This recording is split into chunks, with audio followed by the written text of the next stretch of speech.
So there's a lot of people that want to get into this, and they're wondering the cost of things. And here's what a lot of people do. They look at these mills and they look at, you know, Woodmizer's advertised numbers, or Baker, or, you know, whoever, and they think, well, the mill costs this, I'm going to get this advertised footage out, and they don't figure things like fuel, blades, because they've never used it or been into it, and those are, you know, a big expense in a line of business like this. And so, you know, when you're looking at advertised numbers, that is in, you know, good poplar logs. That's not in normal, you know, even saw and grade. You're going to have some knots, some double heart, you know, logs, things like that, that are harder to saw. And it wouldn't matter if you had perfect logs, unless you was just sawing 8/4.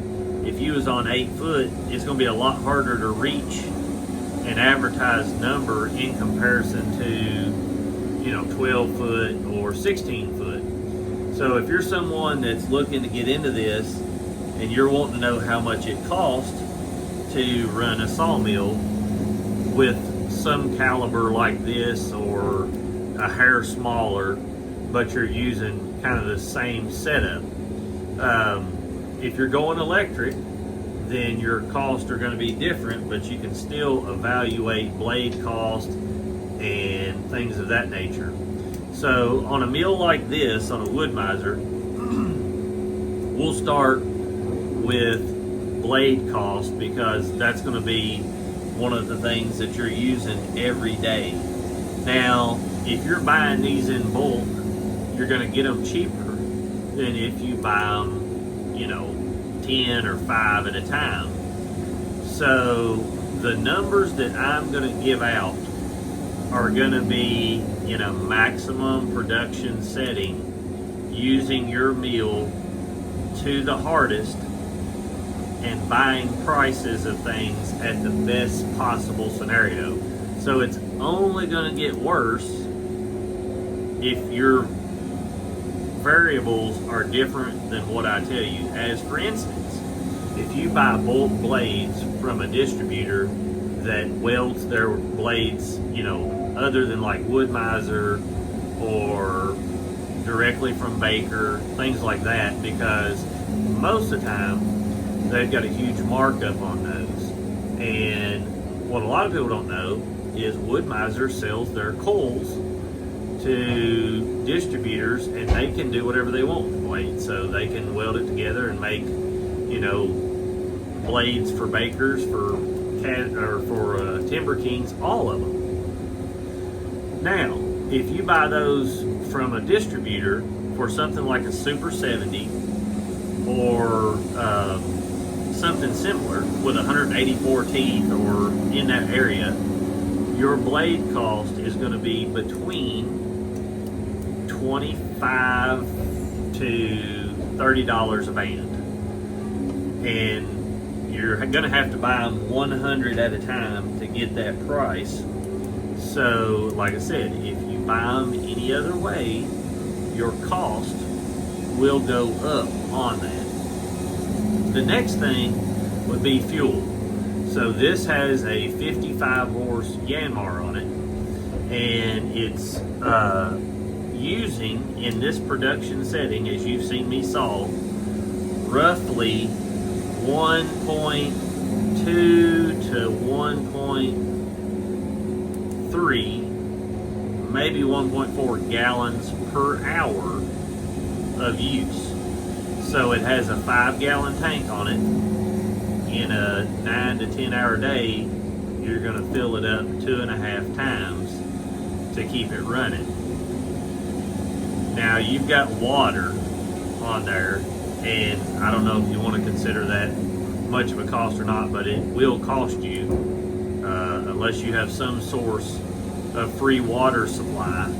You'll probably fill your water jug up twice a day, so that's not necessarily a major cost. The next thing would be your oil changes. So if you're running on average 40 hours a week, your oil in your motor will last roughly 6 weeks, 7 weeks to 8 weeks most, if you're using a synthetic oil. So that's another cost that you've got to add in there. And I'm not giving you numbers because you can get oil for a blue million different prices, but you can do the math on it yourself in your figurations. The next thing would be blade wheel belts, guide rollers that the blades ride on, drive belts, things of that nature that are regular maintenance. In a production setting like this, including, random parts, you're going to bend stuff, you're going to break things here and break things there, but you're looking at anywhere from 8,000 to 15,000. I would say 5,000 to 15,000 in that range per year, because you're going to change out the blade wheel belts and the drive belt 3 or 4 times a year, and you're going to change your guide rollers 2 to 3 times a year, and then you're going to have random wear points, or you bend a cylinder or things like that. It's just, like I said, you've got to have worst case scenario, and in that you're going to have air filters, fuel filters, all your wear items that you've got to change. Now, the original thing would be your starting point of equipment. So if you buy new on a Super 70, you're looking at $90,000 to $100,000 all said and done. And a log deck like this is anywhere from $16,000 to $25,000, depending on the length and whether you get the HD series or whatever. And then your edger for something like this would be I wouldn't want below 25 horse diesel on anything. So, that's going to be a minimum of $30,000 if you're buying all new. The other things that you would have would be banding. So whether you're going to buy metal or polyurethane, things of those nature, and those get better in price as you go, depending on how much you're buying and where you're getting it from. And so that's a cost as well. A lot of those things, like I said, will be just costs that are inevitable. You can't get away from any of those costs, and all of them will affect your business. And so it's something that you need to consider when you're looking at one of these. Throughout the years owning the Super 70, I've got 14,000 hours on this one, and the thing still, as you can see here, saws phenomenally. Now, on a blade, I've seen people all over the board say that you can run an hour and a half or I've seen them say 3 or 4 hours. If you're in a production setting like this and you are cutting undebarked logs, your maximum use of a blade is going to be an hour and a half to 2 hours. And in that hour and a half to 2 hours, you're going to have to change it. So you're looking at changing the blade. We change ours every hour and a half. And if we use them much past that, they just get so dull that they make wavy cuts or things of that nature. So if you're taking that blade off correctly and not pushing it longer than it will, you'll be able to get more sharpenings out of the blade.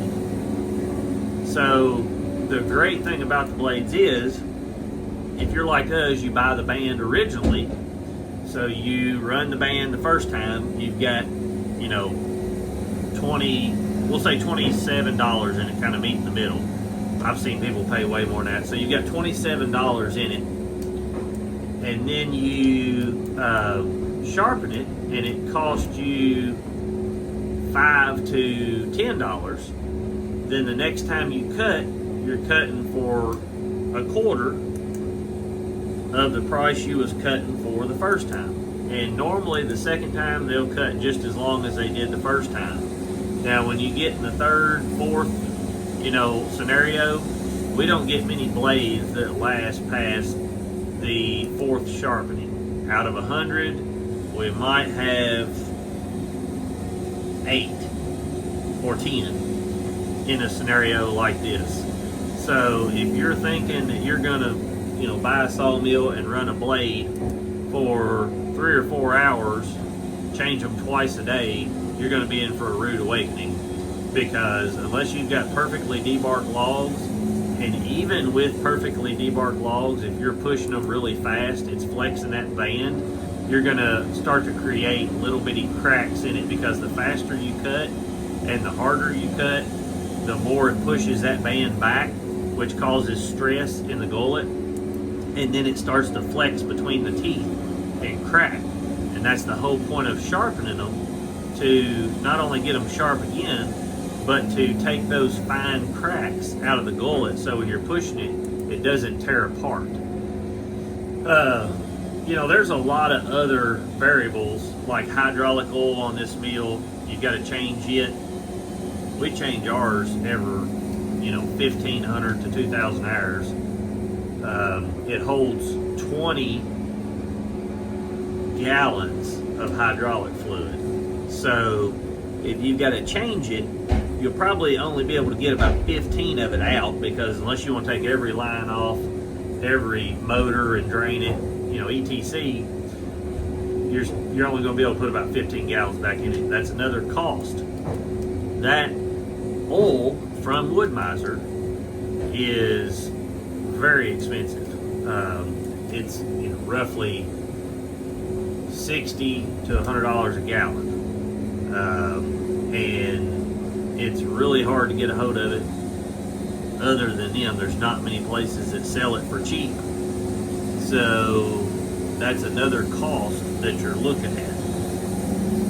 Then you've got just normal things like the wiper and stuff. Like I said, that'll all be included in your maintenance cost that I give you in the beginning for a yearly outlook. So hopefully when you guys are sitting down, you know, figuring up the cost, and you're looking into getting one of these, this doesn't sound daunting, but it will help you to make a good decision.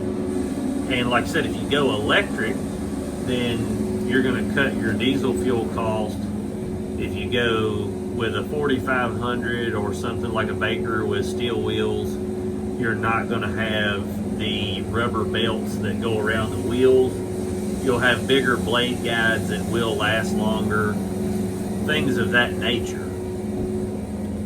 So that's kind of one of the things that you've got to consider when you're looking at these. But hopefully this helps some of you. And if you got more questions, just post them in the comments below, and I'll do my best to answer them.